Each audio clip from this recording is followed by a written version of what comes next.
Comment réussir un entretien en groupe, c'est ce que nous allons voir dans cette vidéo. Allez, top jingle!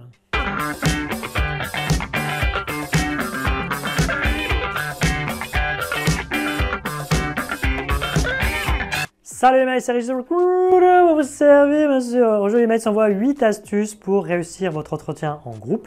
Donc restez bien jusqu'à la fin de cette vidéo parce que la dernière astuce fera vraiment la différence. Ce sera encore plus puissante que les 7 autres. On n'oublie surtout pas de s'abonner, de liker, de partager. Allez top, c'est parti! Déjà petite intro, c'est-à-dire que les entretiens en groupe, c'est valable aussi bien pour les concours, les autres concours, que pour les entretiens d'embauche. Okay, moi à titre personnel, par exemple chez Price Luxembourg, je sais qu'il y avait une épreuve où il y avait un entretien groupé et sur un cas pratique et il fallait essayer de faire bonne figure pour sortir un petit peu du lot. Alors après, on se pose tous la même question, c'est-à-dire que si on est d'une nature un petit peu timide, on se dit est-ce que ça va être compliqué pour moi pour un entretien? Et à contrario, ceux qui ont plus de facilité à l'oral, ceux qui sont un peu plus grande gueule entre guillemets, vont avoir tendance à se dire bon bah pour moi ce sera un petit peu plus simple. Alors première astuce justement à ce sujet, c'est la bonne attitude. Et la bonne attitude, contrairement à ce qu'on pourrait penser, c'est d'être ni trop timide, ni trop grande gueule. Croyez-moi, ceux qui vont à ce genre d'entretien en se disant je vais un peu driver le truc, je vais essayer d'imposer un peu mes idées, etc. C'est vraiment pas ce que veulent les recruteurs. Si vous mettez à leur place, s'ils font ce type d'exercice, les entretiens en groupe, c'est avant tout pour voir comment vous allez travailler en équipe. On ne veut pas voir quelqu'un qui va imposer ses choix à tout le monde. Et ça, c'est vraiment pas quelque chose qui va plaire et vous serez même pénalisé pour ça. Donc première astuce, la bonne attitude. La deuxième astuce, c'est d'être vraiment à l'écoute.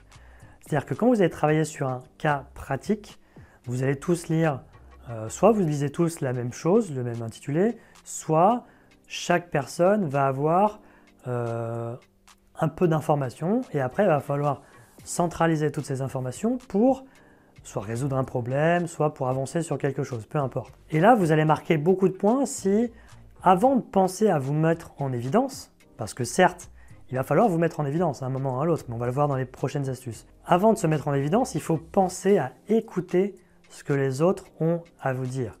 Okay ?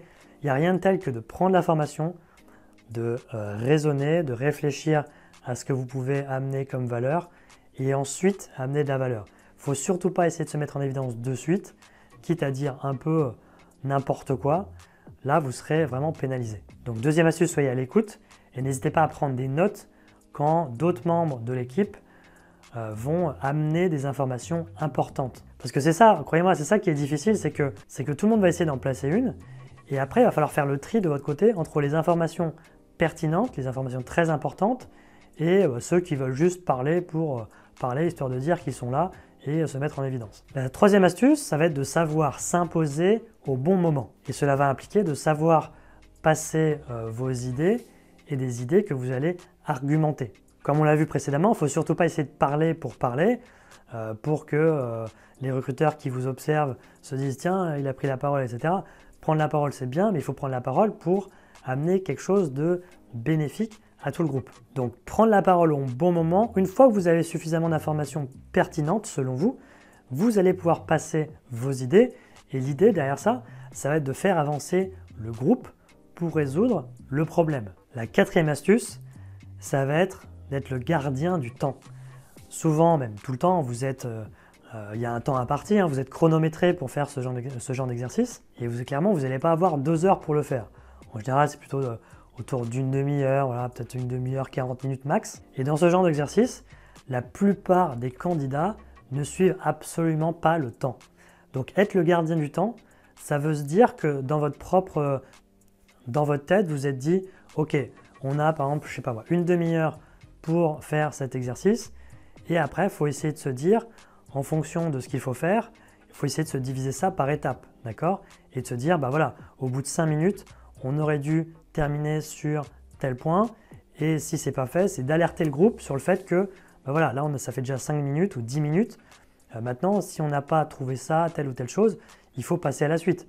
Ou il va falloir faire une hypothèse sur telle solution et passer à la suite. parce que sinon, vous n'avez aucune chance de terminer l'exercice. Et donc, vous allez voir que être le gardien du temps, ça va depuis le tout début de l'exercice jusqu'à vraiment la toute fin, et on va voir ça dans les astuces suivantes. La cinquième astuce, ça va être de ne surtout pas couper la parole. Ça rejoint un petit peu être à l'écoute. C'est-à-dire que tout le monde va vouloir en placer une, et il y a beaucoup de gens, vous verrez, qui n'écoutent pas les autres et qui vont même jusqu'à couper la parole pour vraiment s'imposer.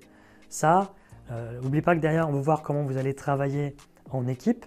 Donc en équipe, on sait très bien qu'il n'y a pas que des leaders. D'accord ? Dans une équipe, il y a un leader et après, il y a d'autres personnes qui vont attribuer, qui vont amener des choses, qui vont avoir leur valeur ajoutée, qui vont faire que le projet sera mené à bien.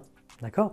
Donc le recruteur, les personnes qui vont vous regarder, qui vont vous observer, elles n'ont pas dans la tête l'idée que tout le monde va être leader. Donc ça ne sert à rien d'essayer de s'imposer à tout prix.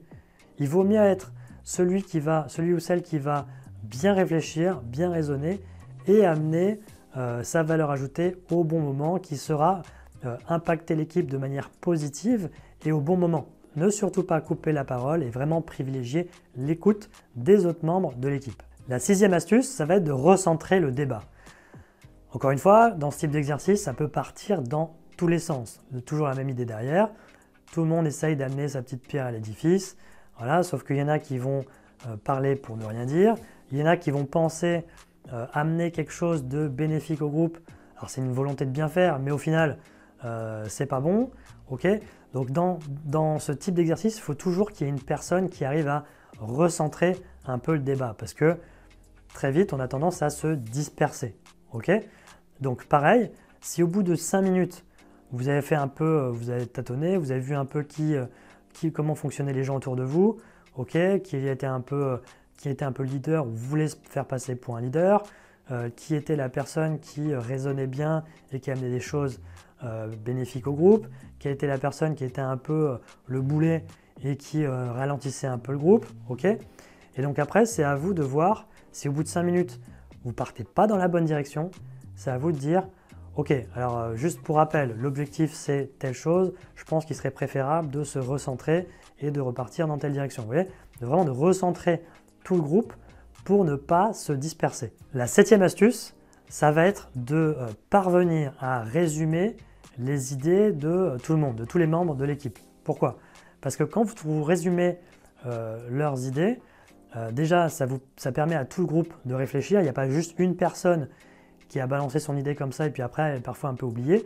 C'est bien de noter les idées et après de faire un peu le tri, okay, et à un moment donné de prendre la parole et de se dire ok, donc juste si on prend 2 minutes, on a eu ces idées-là qui selon moi ou selon le groupe étaient les plus pertinentes, okay, et de résumer un peu tout ça, de voir ce qu'on peut en faire ressortir et de voir les idées moins pertinentes, ok, on les barre, ok, il faut que ça aille vite, d'accord, les idées pertinentes d'un côté, les idées à effacer qu'on abandonne de l'autre. Et après, on repart dans une bonne direction. Et enfin, la huitième astuce qui va vraiment faire la différence, vous pouvez me croire, ça va être de se proposer de conclure l'exercice.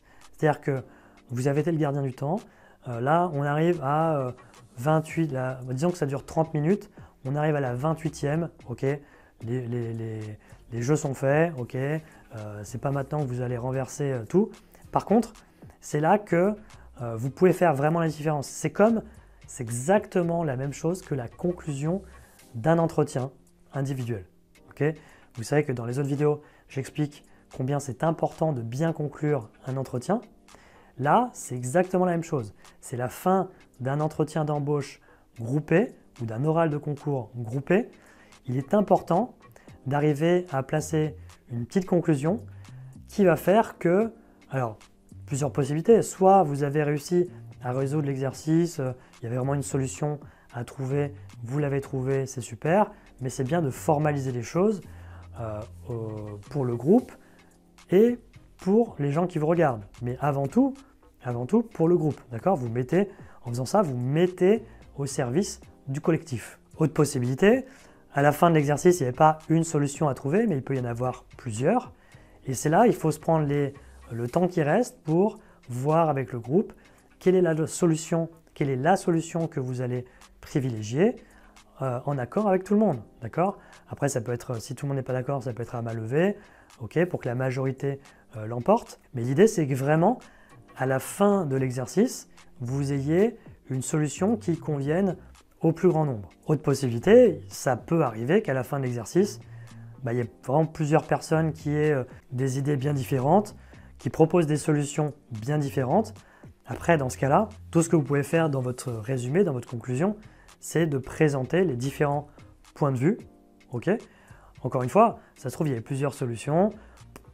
On s'en fiche. L'idée, c'est vraiment de faire un petit résumé de l'exercice qui a été fait et de pouvoir le présenter à tout le groupe et aux membres du jury. Voilà les mates, ce que je voulais vous dire sur l'entretien groupé. Encore une fois, que ce soit un entretien d'embauche, un oral de concours, ça marche vraiment pour les deux. Les mates, si vous êtes allés jusque-là dans cette vidéo, c'est que vraiment vous êtes intéressés. Donc, restez bien jusqu'à la fin. Vous allez avoir des contenus proposés par YouTube. Et en général, l'algorithme est très bien fait. Donc, si vous avez aimé cette vidéo, il y a de fortes chances que vous aimiez ce qu'on va vous proposer juste après.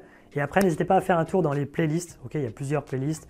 Entretien d'embauche, oraux de concours, ESN. Vraiment, il y a vraiment de quoi faire. Entretien de stage. Donc, vous pouvez vous balader et voir un peu toutes les vidéos. Logiquement, vous aurez beaucoup d'informations. N'oubliez pas les mails que tous les mercredis, il y a un live sur lequel je réponds à toutes vos questions. Donc, en général, c'est le mercredi après-midi, soit en début d'après-midi, soit en milieu d'après-midi, soit à 14h, soit à 16h. Donc, soyez très attentifs. Je communique. Donc, abonnez-vous à la chaîne pour être prévenu quand a lieu le live. Et en général, toutes les vidéos sortent du lundi au vendredi à 18h. Donc, si vous êtes abonné, vous serez notifié si vous avez activé la petite cloche. Vous savez, une petite cloche qui se balade. Activez la petite cloche et vous serez prévenu. Voilà les mates, abonnez-vous, likez, partagez et moi je vous vois très vite dans une prochaine vidéo. Ciao!